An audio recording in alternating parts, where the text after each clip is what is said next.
So inversion thinking, who's heard of inversion thinking? Anyone? Okay, good. You want to think about and plan for, this is going to sound a little bit strange, the absolute opposite of what you want to happen. Okay? So man, Mom was Kevin. Can you help me out here? Man must make Kevin. Kevin. There you go, she said. All right, what she said, yes, from Carl Jacobi. So who knows what that means? You must always turn back. Oh, you speak German? Yeah. Very good. Sharp group here. That's great. You got the clicker, right? Yeah. So inversion thinking, it's, here's what Charlie Munger says. Who You guys know who Charlie Munger is? Everybody? Okay. Yeah. It's remarkable how much long-term advantage people like us have gotten by trying to be consistently not stupid instead of trying to be very intelligent. There is a shift there. And then invert, always invert, turn a situation or a problem upside down, look at it backwards. What happens if all of our plans go wrong? You see how this could be valuable? Yeah. These are the most important too, I think. Yeah. Where don't we want to go, and how do you want to get there? Tell me where I'm going to die so I don't go there. And I love this because inversion thinking makes a lot of sense. And you know, we all know Roland and we all think he's brilliant. Would you like to hear a story of when he wasn't so brilliant? Anyone? Yeah. Let's see. Yeah, I'll share that. Thank you for that. So the very first things, just so you go through the steps, is what is it that you want to happen? For us, I have a lot of different businesses, and I pride myself on not being on the org chart for any of them. So this isn't really me being, no, I'm just kidding.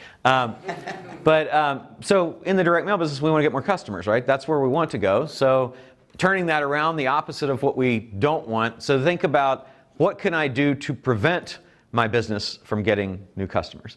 What do you think, if you're sending out, I send about 1 million pieces of direct mail a month. If you are doing that, what do you think the two most expensive components of that business are? Printing and mailing. Printing and postage, right? Okay, good. Do you think you could save a lot of money if you didn't print or use postage? Well, my partners did. So they actually they decided that they wanted to goose profits, and so they stopped mailing because that pesky postage and printing was getting in the way of the profits. If you could just have the money come in and not pay that, and I know it sounds crazy, but they didn't intend to never start again, but somewhere along the way, I guess they forgot. I truly can't tell you how this happens, but I can tell you that it did actually happen. They just stopped mailing, and so I get a dashboard report, and the dashboard report shows profits are going up, but there's a lot of mail on the street. There's millions and millions of pieces of mail on the street, so those pieces people are still responding to, and so profits are up, and revenue's about the same, but then it starts to dip, and after a few months, I was like, guys, this is a real problem. There's, what's going on? And they came to me and said, I remember sitting down in the meeting, and they said, well, there's a lot of competition that's going on right now, and a lot of people that are doing this and that and the other. And I was like, it just doesn't make any sense. I don't understand. And when I got into the numbers, it was like, you stopped mailing. You realize you stopped mailing. Because it was just mine, in the words of Will Ferrell in Blades of Glory?